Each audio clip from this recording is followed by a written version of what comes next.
Hello, I'm Sensei Alex Kakuyo, regular contributor for Buddhistdoor Global, and I'd like to welcome you to this episode of The Ordinary Buddhist. The title of today's talk is Breaking the Stick. But before we get into that, I'll remind you to subscribe and hit the notification bell. That way you'll be notified when I post talks in the future. And if you wouldn't mind hitting the like button, that'd be great too.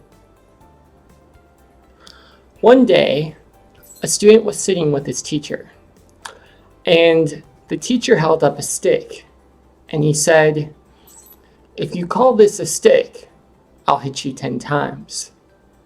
If you don't call it a stick, I'll hit you 10 times. What's your answer?" And the student responded by grabbing the stick and breaking it on the floor.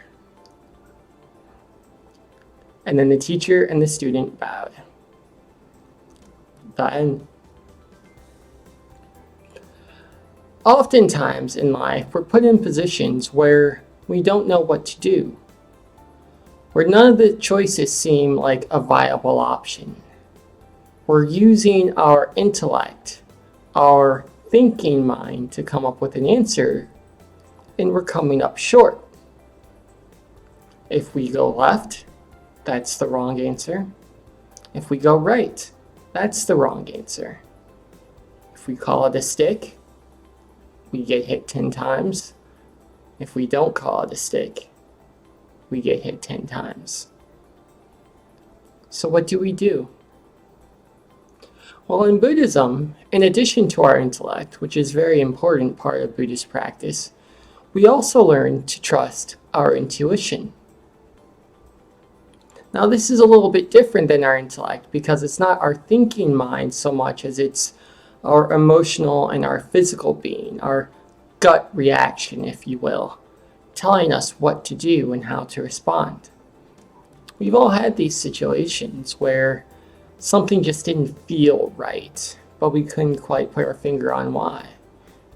Or maybe something felt terrific, and again, we didn't know why, whether it was meeting a loved one for the first time, or taking a class, or starting a new job.